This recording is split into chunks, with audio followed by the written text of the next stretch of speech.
Hello, everybody. Really nice to be with you again. So good to have our people on the line.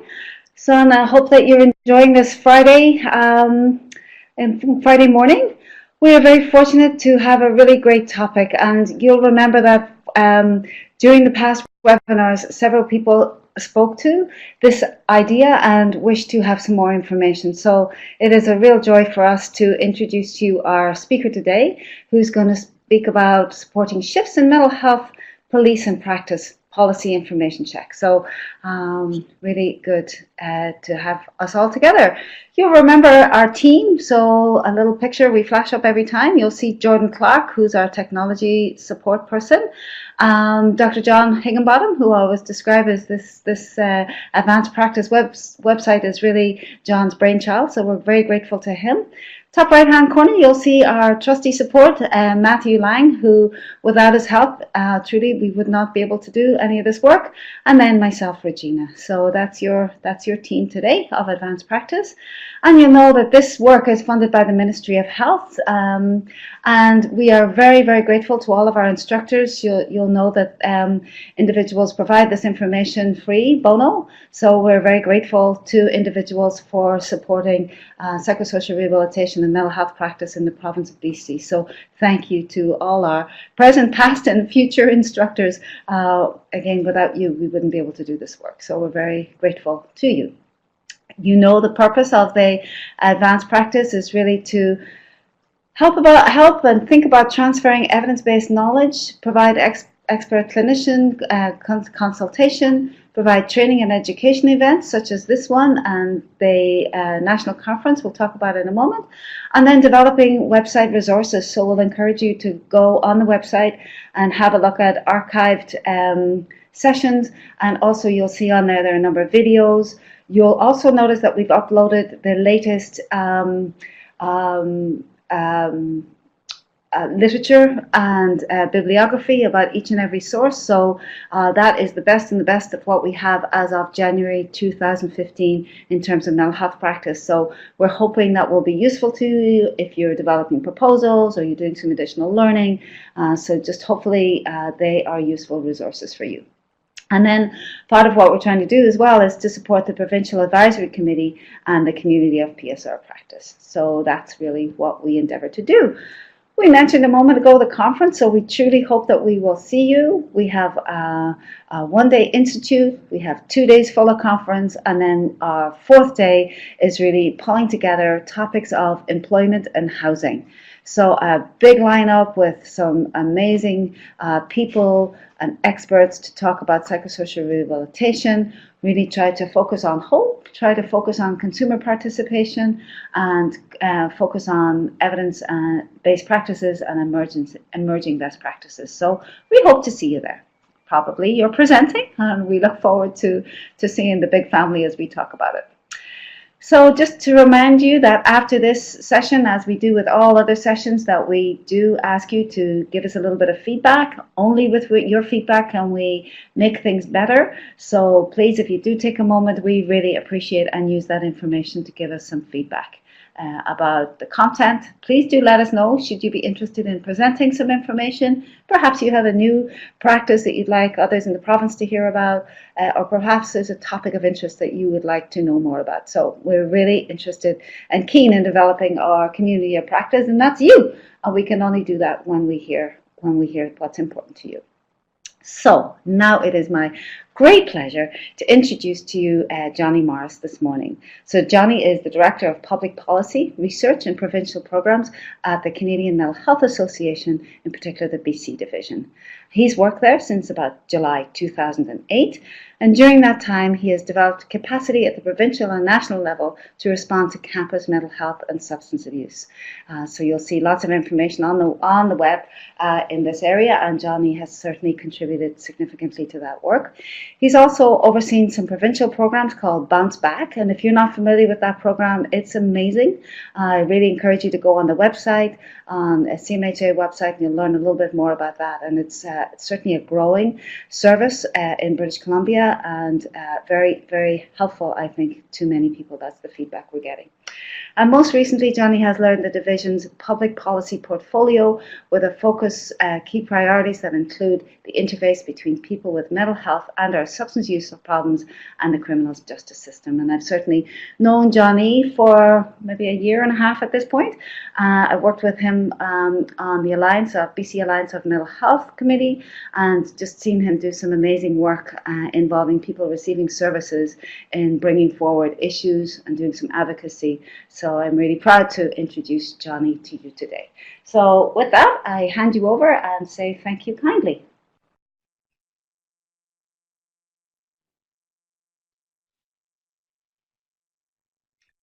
Well, good morning, everybody. Just before I thank Regina for that lovely introduction, can you hear me okay? Maybe Matthew, if you're my test person, can you hear me okay? You're going. Great. Well, thanks, Regina, for that lovely introduction. And it's a real honor to be here for a little bit of time with you this morning to cover arguably what's a very important topic for the people we collectively serve in British Columbia who are living with mental health and or substance use problems. And I'm a big fan of the PSR Advanced Practice folks. I've heard lots about you through my connections at the Ministry of Health, and so it's a great opportunity to spend some time with you and hopefully share some information that's helpful as you all move forward in your practice and your work. Just building just for a few moments, and I won't spend much more time adding context to me, but just I think many of you know the Canadian Mental Health Association is arguably one of the oldest or the oldest mental health charity in Canada, a nonprofit in Canada, and we have a broad mandate in the work that we do around supporting people experience wellness, experience recovery, and experience services and supports with regard to mental health. And in BC, at the division level, that includes addictions as well.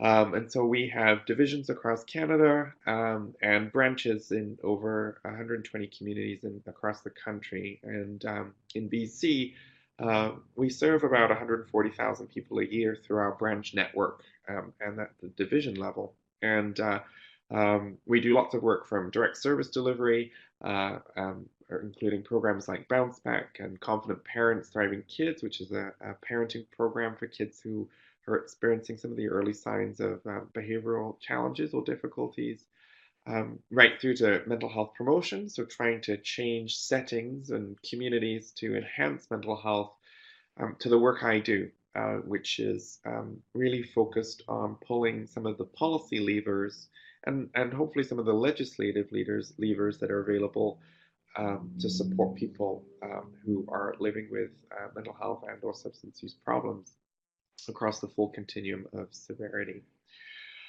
So this morning, what I'm going to do is run through some material for about 30 to 35 minutes or so of content related to a pretty significant recent policy shift, and great to hear that this has been part of the conversation that you've been having in your online webinars. And following that presentation of some material, I'd be really interested in supporting a discussion before things wrap up. So just to give you a quick sense of the ground I'm going to cover with you this morning, it really touches on four main areas of focus. I'm going to share briefly, and I won't be going into a lot of detail, some of the context related to police interactions between people who are experiencing health emergencies or a mental health emergency. One of the limitations here is that I haven't drilled down into the very important and complex issues related to people who might be experiencing a health emergency related to substance use and an encounter with police.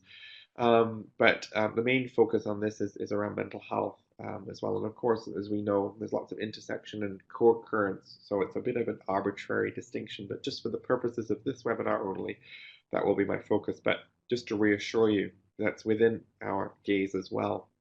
The second area is really catching you up with some of our organizational concerns with the past or historic practice of including personal mental health information in police checks. The good news of this webinar is that we've actually seen a policy shift that's been brought about through a number of ways.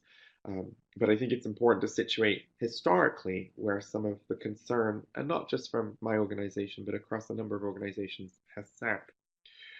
Um, Much of this change arguably was brought about by a report that was commissioned and released last April by the BC Office of the Information and Privacy Commissioner. I'm going to share some of the recommendations that were included in that report. And as I alluded to a few seconds ago, the good news is that those recommendations have been enacted. So I'm going to tell you about the current state of those recommendations and some of the practical implications it might have for the people that you serve and work with. Feel free during this webinar to type any questions or comments or concerns you might have in the chat box on the screen, and I can do my best to respond either in the moment or at the end.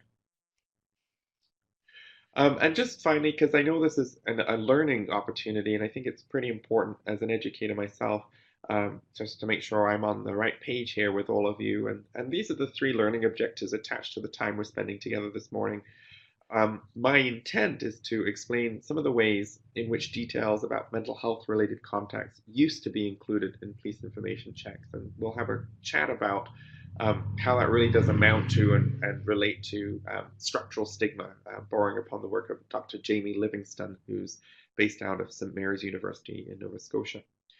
And my other intent is to provide you with highlights of recommendations for change and, as I mentioned before, explain the current state.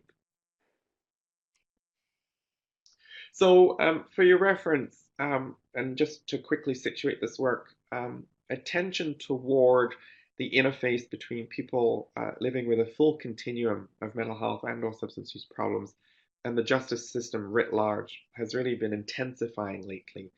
And arguably that has come about for a number of reasons. And probably one of the reasons is that leaders within police forces are really starting to speak quite loudly and clearly and draw attention to the reality that's facing a lot of frontline police officers on a day-to-day basis. The reality is that they are encountering and working with and supporting people who are experiencing a full range of health emergencies and crises within community. And of course, all of you probably have a strong sense of some of the underlying reasons why people aren't actually interfacing with the health system as a first point of contact. For some people, it's actually the justice system and often a police officer. Just to hint at that for a few moments, many of you are familiar with in BC, historically over the past decade or 15 years, the deinstitutionalization process, the process of deinstitutionalizing people who were typically staying in very, very long term, some in our movement would say forever care facilities hidden away, and deinstitutionalization has happened, and arguably the need and the investment required at times to support a full community pickup of those people to provide a full range of supports that psychosocial supports that support recovery hasn't quite been met in lots of ways. So people like Marina Morrow, who's a researcher at Simon Fraser University, uses the phrase of instead of deinstitutionalization, trans-institutionalization. So trans moving from one institutional context to another, and a lot of the evidence would suggest we're seeing increasing numbers of people with a full range of mental health problems and substance use problems in the justice system, namely within the corrections context. So there's lots of reasons for that, and if you're interested, there's lots of resources online for you to check out. And the Mental Health Commission of Canada has released this study, which I'll be drawing from in a few seconds, which really looked at how people with mental illness perceive and interact with the police. This was a study written by Dr. Johan Brink and Dr. Jamie Livingston, amongst other researchers, a number of years ago. And it sits alongside other resources. CMHA, about a decade ago, wrote something called The Study in Blue and Grey, which really was a seminal document designed to help people think about diverting. There's this idea of diversion, the fact that people can and should be diverted if they have a mental health problem and a substance use problem out of the correction system so that they can receive services and supports that promote recovery. So this is where I'm drawing some of my stats here that hopefully you can all see on your screen.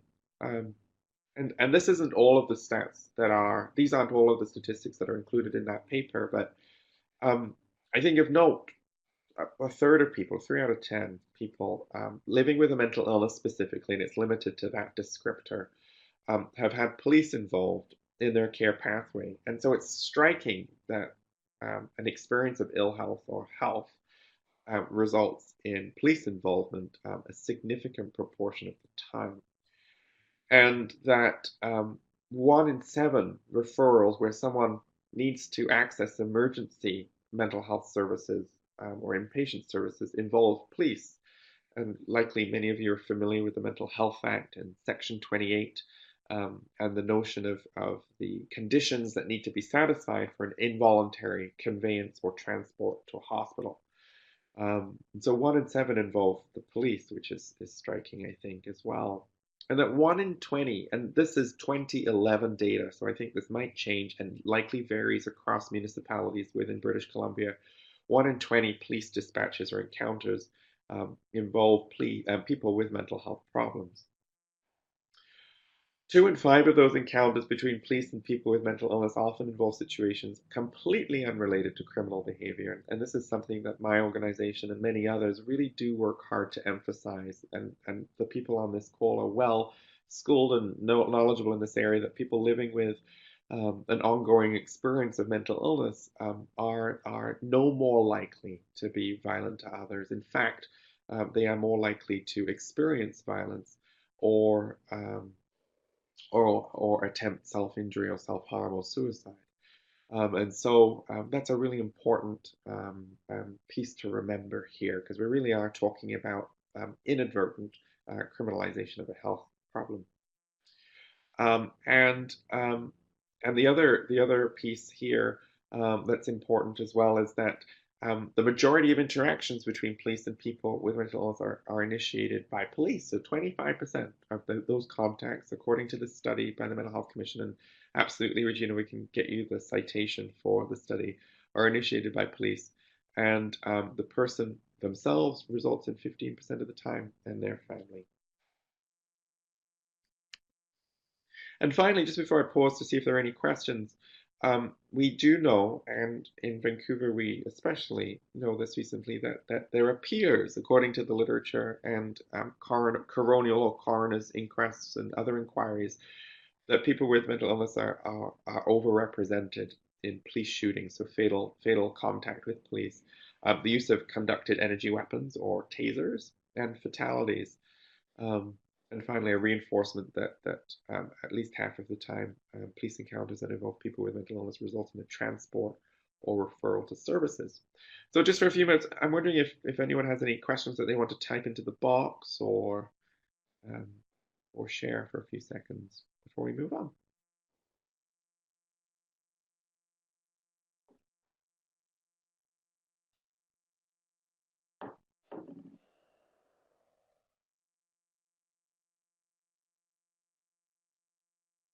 Okay, seeing none, we'll keep on going with this material.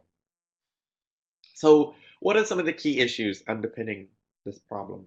Um, so, what we're seeing is an increasing role of police, historically and up to the current day, in responding to people with mental illness. And that's often precipitated by a health emergency. So, someone who's experiencing a crisis of some kind. We know that police are becoming much more involved in the transportation of people with mental illness to emergency psychiatric services. Um, and there's a question here of whether there's a health response. Oh, I'll pause for Sheila.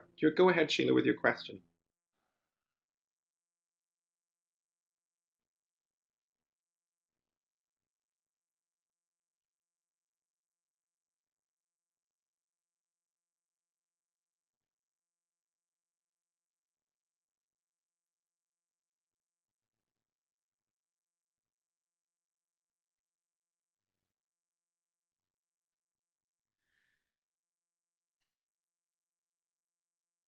as Sheila types, I'll just make this next couple of points, and I'll come back to your question as you type it, so you don't feel under pressure, Sheila. Um, so those first two bullet points that you're seeing on your screen are a reflection of the current reality. And the question I was just alluding to is the role of paramedics, the role of health professionals like paramedics in the transportation. And I think that's a really important line of inquiry. Are people being transported in ambulances, or are they predominantly being transported by police who have found themselves in a response role? Police have found themselves amongst a very difficult role that they have responding to mental health emergencies. Historically, oh, here we go. So Sheila's question, I was wondering if more people with mental illness are restrained using deadly force, or if they're unable to respond to lesser force. Well, Sheila, you're asking a very important question, which could take up a whole other webinar around use of force.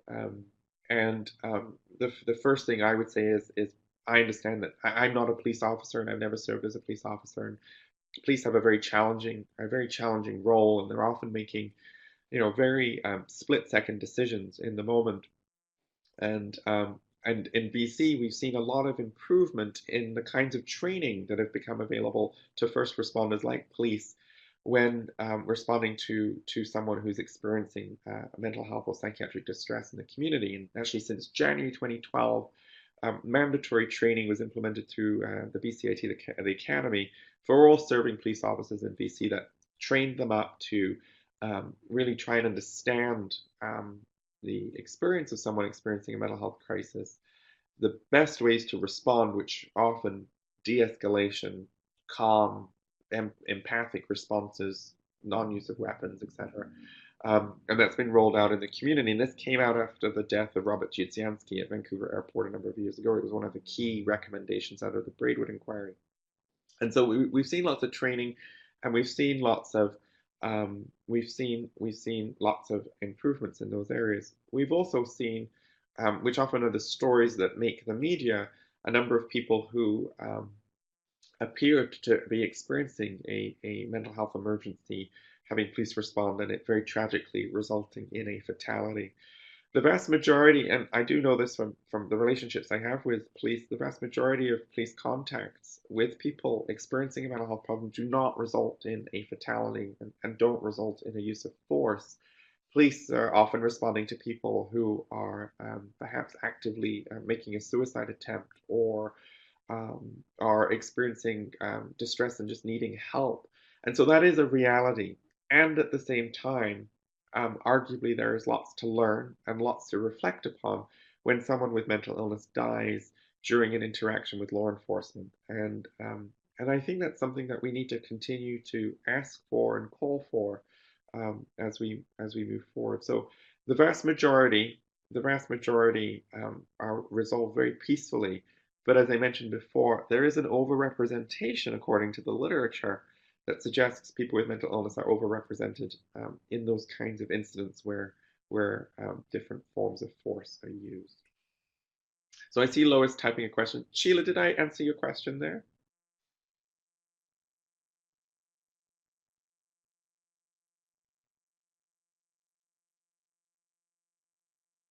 Vaguely. Oh, okay. Okay. Well, maybe you can type and let me know if I can be a bit more precise in answering your question there. So just as Oh, and so Lois has a good question here. What are the alternatives when these individuals are in court? So in BC, they have rolled out a number of specialized courts in BC.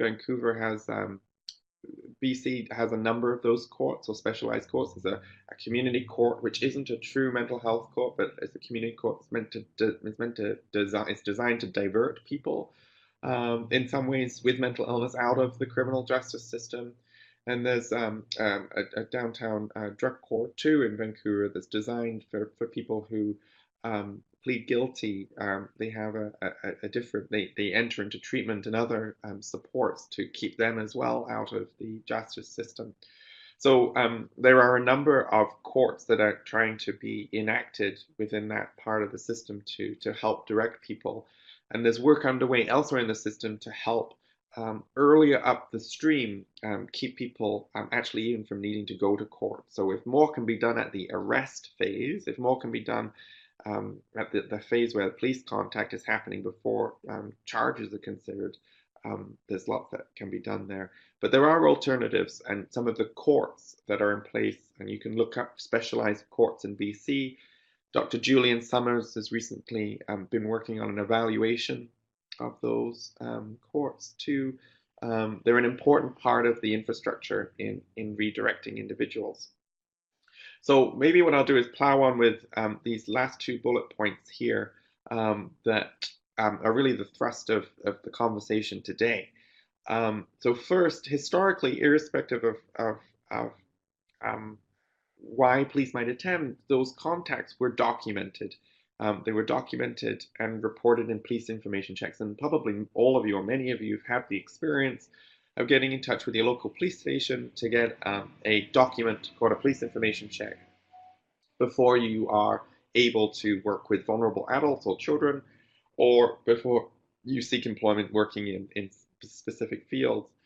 So historically, and I'll share a story in a few moments, historically, people who have police attend, that information would get documented and end up in that police information check so that when people were seeking employment, school or volunteer opportunities, and even cross-border travel in some jurisdictions, that information in the report would provide difficulty or barriers or obstacles.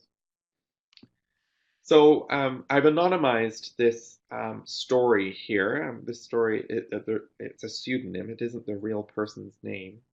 But it's someone who contacted me a while ago before the policy change based on an experience of having mental health information show up in a police information check. And I've encountered another young person, the parents got in touch with me, who was trying to work for a summer camp. And as a young person, as someone under the age of 19, had police respond to a mental health emergency, and that information showed up in the police information check that ultimately presented some big problems with her wanting to work at a summer camp. So Josie was a 27-year-old female, and she experienced a crisis at some point in her 20s where she sought help from a crisis line during a mental health emergency. So she reached out and called for help. So she initiated the call for help. And police responded, according to Josie, in a really supportive way. They transported her to hospital. She was admitted for involuntary treatment, and she was subsequently released after a few days. Time passed. She experienced wellness. She sought out support. She was no longer in a crisis. And she subsequently applied for a volunteer position. And what happened was when she got the police information check from the police station, the form included a notation that said police had to respond to her on said date because they had to involuntarily apprehend her. When she was caught in this tough place, she was caught because, of course, she has the choice to share this information with the placement where she wants to volunteer. And she subsequently shared that information and was asked some pretty difficult questions around, is everything okay? And you're not going to engage in any self-injurious behavior on your placement, which, of course, puts someone in a pretty difficult position for seeking employment. So this is a direct quote from Josie. The bottom line is that I was not arrested, and that's another piece of stigma. Often when news reports come out about this, the language is of arrest. Even if police detain people in a mental health emergency, the correct and appropriate language is apprehension. It is someone is being detained there. If they're being involuntarily taken to hospital, as you all know, some of their rights are being limited, but they're not being arrested, and that's an important thing to address because it reinforces the stigma around mental illness. So the bottom line is that I was not arrested, nor did I commit a crime or do anything wrong. I was in a severe crisis and sought help through the ambulance and police services. I should not be penalized for seeking help during a stressful time in my life, which I think is a very appropriate and reasonable thing to expect. So Dr. Jamie Livingstone out at St. Mary's University has historically been very passionate about the inclusion of mental health information in police checks. And he cites this as a striking example, historically, at least in BC, though it's still in place in other jurisdictions in Canada, of structural stigma. And so structural stigma being a way that systems have in place policies and practices that ultimately, unfortunately, result in discriminatory effects upon people. So when you think about police responding to a mental health emergency, they are responding to a health emergency. They are responding to someone experiencing a health emergency who's needing help.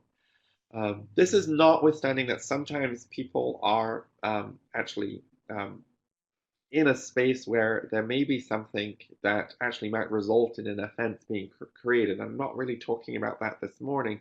I'm more talking about people who are in profound distress, who are seeking help. The police respond, and then that health emergency is resolved through being taken either voluntarily or involuntarily to a hospital. So we would argue at CMHA that given that it's a health emergency, why should and how should and why is health information historically be included in police documentation that a person then needs to share with a potential employer? Um, so I think that's a fundamental thing. Police are responding to health emergencies, not offenses. So what we see inadvertently happening is people experiencing criminalization. So someone's had a mental health emergency. It's shown up in um, documentation that is actually designed to report convictions and offenses, and they experience the effects of stigma and discrimination. And what we would see is that this probably has a pretty profound impact, or could have had a pretty profound impact upon people's willingness to call 911. And most people call 911 and police are the first to attend because they're a first responder. We would worry about people not being willing to reach out for help if they needed to because of this practice. So the Elizabeth Denham, who's the Information and Privacy Commissioner in BC, released a seminal report in April last year, as I mentioned earlier.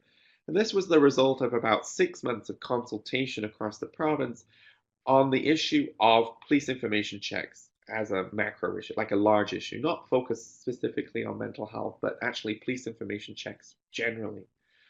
And according to the report, if you get a chance to read this report, and maybe Matthew, as he did so kindly earlier, can just throw in the link there from the OIPC website. The report here, Elizabeth reports, one of the most striking concerns that she received from a significant number of people was this issue of mental health information showing up in police information checks when required for employment or volunteering. And so what she did, went about doing was writing this report and commissioning some recommendations. So as it says here, she conducted a big review. Respondents repeatedly identified that issue, and the summary report that she issued recommended that government and police services work together so that no longer is there the disclosure of mental health information, mental health details in police information checks. So the recommendations, the key recommendations, a number of recommendations in that report that might be interesting to you, but the 3 recommendations that I'm highlighting here in the report, and this was before they were enacted by the relevant parties, is first, government and municipal police boards should immediately mandate that police apprehensions collected under Section 28 of the Mental Health Act, so that's the part of the Mental Health Act legislation that empowers police to detain and involuntarily take people, should never be included in a police information check. So that was the first recommendation. And then the second recommendation is that government, oh, I skipped ahead. Government should legislatively mandate that non-conviction information cannot be used in record checks outside of the vulnerable sector.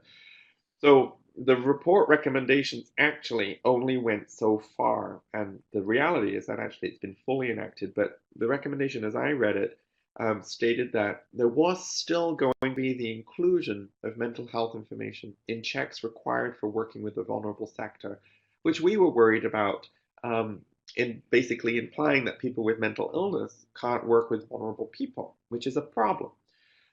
So luckily, there's been a bit more of an enactment of the recommendations.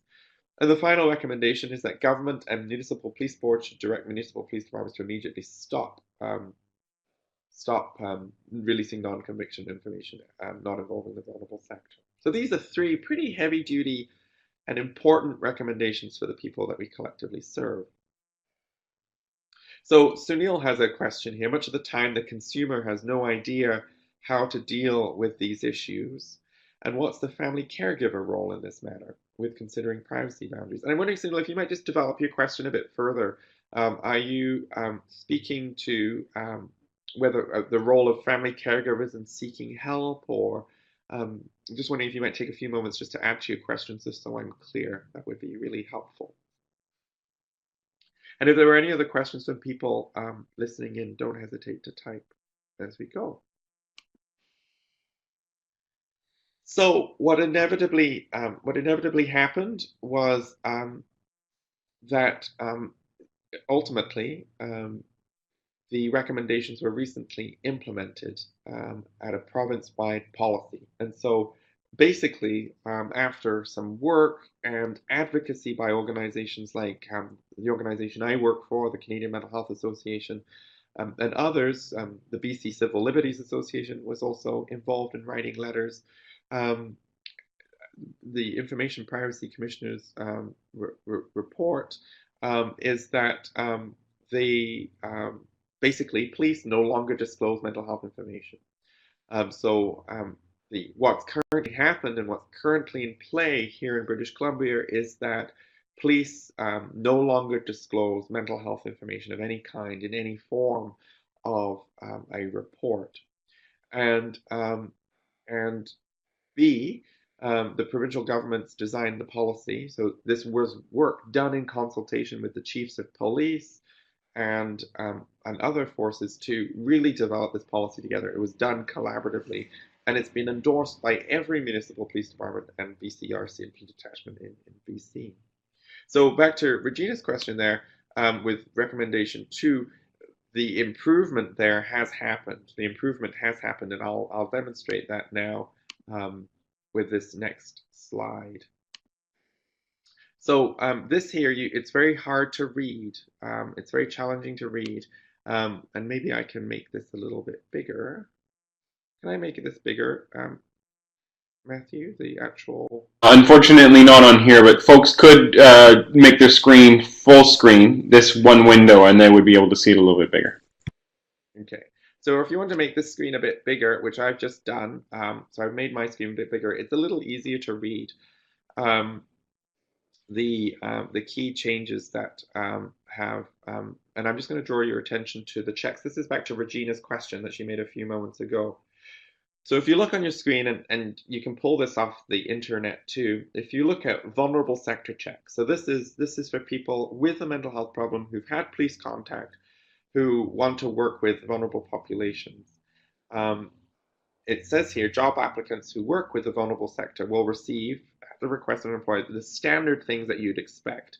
A search of particular kinds of police records and other things. If you see here, item C, basically what it says in the vulnerable sector check area, that this information does not include the disclosure under Section 28 of the Mental Health Act. So it does not include the disclosure of apprehensions under Section 28 of the Mental Health Act for the vulnerable sector. It also does include adverse contact involving the threat or the actual use of violence directed at other individuals. But the important piece here that's actually very encouraging, it doesn't make any linkage to mental health status. It doesn't make any linkage to mental health status at all. So point C and D are very important recommendations that are trying to undo the structural stigma that I was describing earlier. There's no longer any inclusion of mental health apprehensions under Section 28. And there's no inclusion of mental health status, even if violence ensued, and that was the result of the call. For non-vulnerable sector checks, this is the general check that an employer might request for. There's some different levels of information here, but as you can see, It does not disclose any kind of adverse contact with police. That tidied up the disclosures in police information checks of any adverse kind. And it does not include the disclosure apprehensions under Section 28 of the Mental Health Act. These are very important policy guidelines that have been endorsed and embraced by police jurisdictions across BC. And thank you to Susan. She's pulled up the Vancouver Police Department's records. So you can see on the Vancouver Police Department's website how they've enacted these recommendations into what people are seeking. So, and again, I'm going to stop talking in a few moments as promised and see if there's any discussion that people want to have. But I can't emphasize enough that from a public policy standpoint, this is a striking example of progressive policy change. Like this is something that has, I think, had significant and if not insurmountable effects upon people for consumers who live with a wide range of mental health problems, who've had police contact because there may have been a mental health emergency, seek out opportunities. Those people, up until this point, at least in BC, have experienced pretty significant life limitations. And as we know in the world of psychosocial rehabilitation and recovery, access to employment, access to training, access to all of those kinds of opportunities are so important for people to thrive and live their life fully, irrespective of whether they live with a mental health diagnosis or not. And so you can see here that this is pretty important. And there wasn't the loud noise or the loud celebration that we'd expected. It's a pretty important policy shift. So the 3 bullet points before I conclude my comments is that it's really important to note that people who've had mental health related police contact may not have ever been aware that this information was collected and disclosed. The good news is that those people, if they subsequently get a check, the information won't show up anymore. But it's important to use care. When we were doing media work around this, we didn't want to trigger anxiety or panic amongst the population who were worried about this, especially when the policy hadn't changed. So that's just something to bear in mind. What we understand now is that people who request a record check at this point, from this point forward, or since the policy's implementation, actually back in December, they should not see reports of mental health related contact on their record. And if they do, there's recourse. People who recently had checks or had checks perhaps within the past 12 months, what we understand is that those folks can seek a reissue of their police information check and hopefully the information disappears. That very much depends on what people experience at the local police department level, but that policy is now in effect. So I'm going to pause there and see if anyone has any questions. And Matthew, are people able to share verbally, or is it through written form only? Generally, we've done written form only. If folks have a microphone set up, maybe they could type that they'd like to ask it that way, and I can see if I can make it happen. But traditionally, we've just used typing. So I'll hang tight and see if there are any. And Sunil, I want to go back to your earlier question about family caregivers. Did you want to add any more detail to your question?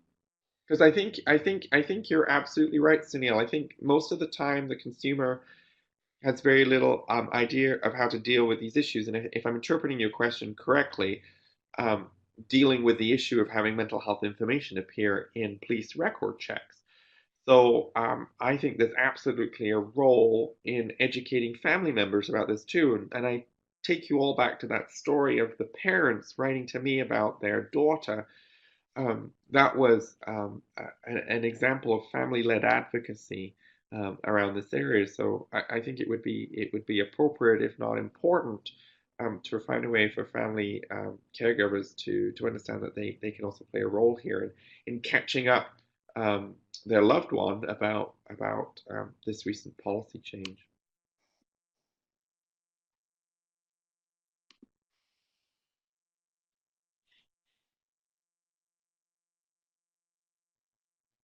Jonny, perhaps, I don't know if you're able to speak to the difference between the British Columbia and the broader Canadian context around the same issue.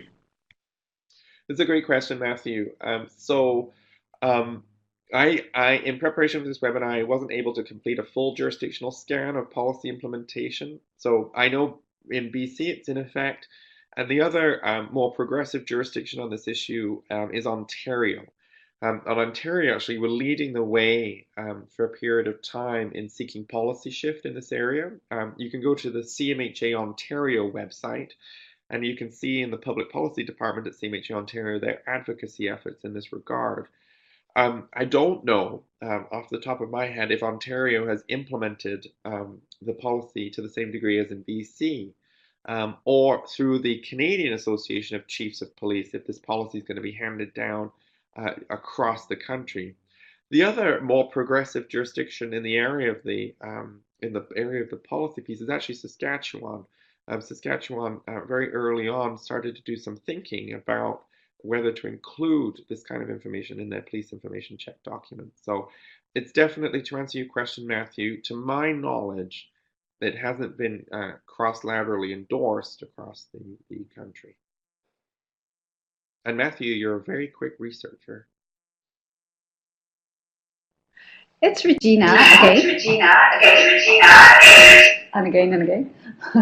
Thank you. Thanks, Matt. Sorry, both of our mics were on, so hence the feedback. I guess my question is really, as people delivering services and as people researching, what actions do you think we can take to support the great work of, collaborative approaches already between police, CMHA, and various other partners? How do you think we can work together to move forward? Well, I think using venues. I think the advanced practice space that you're in here, your linkage, Regina, to the BC Alliance on Mental Health and Addictions, presents some important opportunities for at least supporting shared dialogue in this area. I think there probably is merit for organizations like mine and others in BC that serve the mental health community to work in concert more together, or to work more together on these issues. I think there's a real need to, I think what happens, unfortunately, is a crisis happens, and all too often that crisis results sometimes in tragedy, and it polarizes or galvanizes a very particular kind of response, and that response can be pretty total in its effect. It can be, well, the system's completely broken. I think that we do know that there are pretty significant issues in systems, whether it's the justice system or the health system or the mental health system. But I think, actually acknowledging and celebrating and reinforcing progressive policy change in this area is so important for our community to do collectively, because it enhances our credibility as an advocacy group in actually being aware and cognizant of things that are actually designed to hopefully enhance the lives of all of us, people who live with a fuller range of mental health problems or substance use problems. So I think, in answer to your question, Regina, that's one thing. I think working together to acknowledge success is huge. Recently, the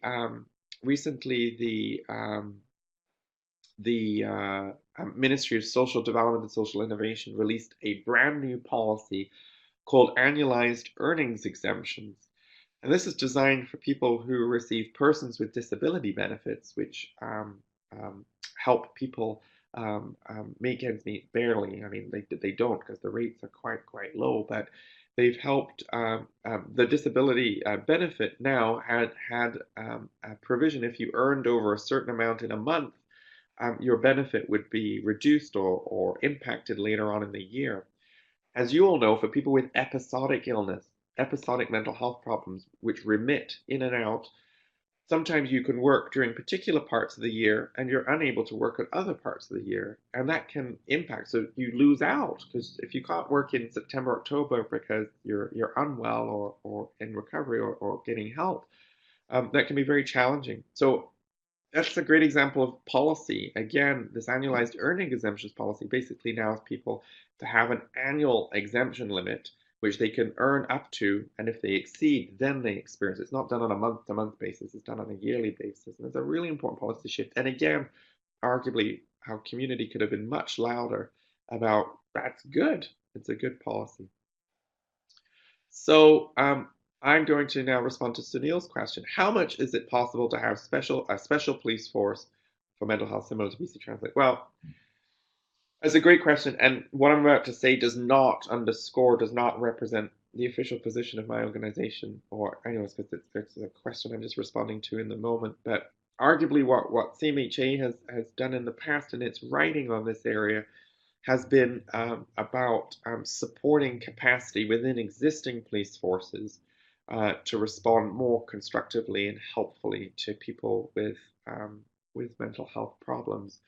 And so we've often cited the Memphis model, which is a model that was designed in Memphis in the US. And we've also looked at other models where actually core groups of police officers are trained up with specialized skills to respond to people in crisis. And that we think works because, geographically in BC to actually have a specialized police force to respond to people with mental health problems would probably not achieve very much. But having people within police forces who have the necessary skills, or as Matthew's talking about the dedicated mental health officer in Port Moody, there's a number of integrated mobile crisis response teams. CAR 87 in Vancouver is a great example, which I think have really tried to bridge between policing and having a qualified mental health professional in play. So I would say there's good evidence to support effective training of existing police personnel amongst their cohorts to respond effectively to people. The downside of that is that those specially trained officers aren't always on hand to respond to crises or emergencies, and so sometimes they're not available. The other thing that's helpful is Portland Police Department recently released a policing policy directive, which is focused on strengthening the Portland Police's response to people experiencing a mental health crisis. And one of the things that's quite explicit in that policy document and you can find this on the Portland Police Department, you just Google Portland Police Mental Health Policy Directive, is a real emphasis that police might not be the first or best response for someone in a mental health emergency. You might actually want to deploy people like you, mental health specialists, mental health professionals, people with understanding and background in this to support someone in crisis. And so, on paper, it's pretty clear that a full range of options need to be considered. And the very, very last option is the use of force in that policy. So it's well worth a read, the Portland Policy Department piece. The other piece that I think is really important to emphasize in response to these great questions is that we really don't want to see the police service become the de facto mental health system. And I would say that the police service would be the first to say that they don't want to become the de facto mental health system. So there are an important set of questions that I think are being examined currently that are really looking at the role of the health system in redirecting and preventing situations where people have decompensated or become so unwell that police is the response. So I think the questions that we should be asking is what more can we do to prevent these situations? What more can the health system do to ensure that police aren't the only responder? And how can we get away from the reality that ultimately what we have currently, the only 24/7 emergency mental health response is police, because we haven't built capacity in our mental health system for non-refusal. If you read the study in Blue and Gray, which CMHA wrote about a decade ago, you'll see an inclusion there that really focuses on this idea of non-refusal, that the system can't refuse. We've heard many times of people who are detained by police, they're apprehended, police sit with them in the ER for 4, 6, 8, 12 hours. They receive a psychiatric assessment. There isn't capacity in the health system necessarily maybe to admit them. And if they meet certain criteria, they're released back into the community, which is, of course, okay if there are supports in the community to support them upon release. We really do need to think about the role of the mental health system too. I think I answered all of those questions there. Do you have any information from Lois on mental health professionals working with first response teams in crisis situations? I don't off the top of my head. There is a good literature out there, Lois, which really does look at first response teams. If you want, you can look at the work of Dr. Terry Coleman and Dr. Dorothy Cotton. Dr. Terry Coleman used to be the chief of Calgary Police Services, and Dorothy Cotton is a well-known psychologist in Canada. They both write pretty amazing stuff about policing. They recently released a report by the Mental Health Commission of Canada that really tries to paint a picture of what might be possible change-wise in this area. And I think you might find some guidance in there, Lois, about the role of mental health professionals working in first response team crisis situations.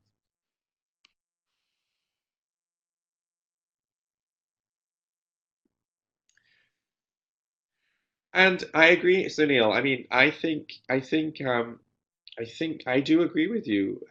We see Sunil's question here is that there's a need for standardization. For example, Richmond does not have what Vancouver and North Shore have, like CAR87. And you're absolutely right. I mean, if you look at rural communities like Oliver or Soyuz or Prince George or Kitimat, really, ultimately, sometimes you have an RCMP detachment. So there's some very profound disparity in our provincial system around these kinds of resources. So there is a tension on it, and you're talking about a very important resource issue with regard to access to those kinds of services. CAR87 isn't available across the province. You're absolutely right.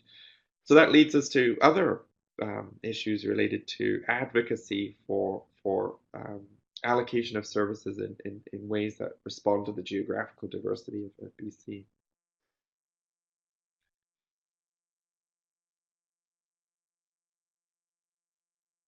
Are there any other questions?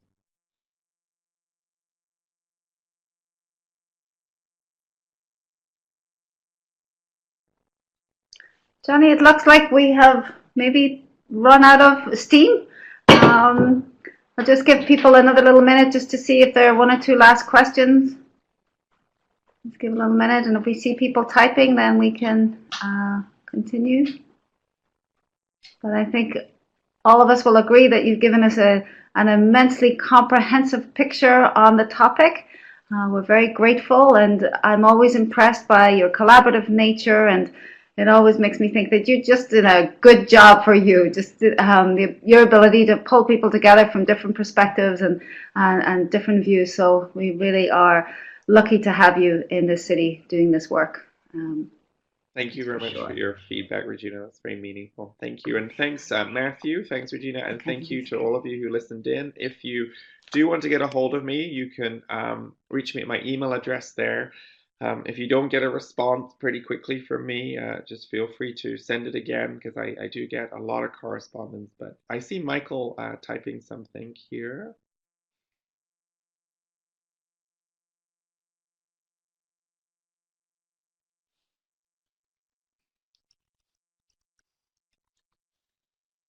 So we'll just give Michael an, oh yeah, okay, great, very informative. Yeah, so I concur with Michael. Again, Jonny, thanks kindly for your time. You just have so much information to be able to share with us. It's really a treat. So we thank you. We wish everybody online well. We hope you have a great day and a good weekend. And we will see you in 2 weeks for our next session on spirituality with Dr. Sharon Smith. Look forward to having you all. And thanks again, Jonny. Bye for now. Bye-bye for now.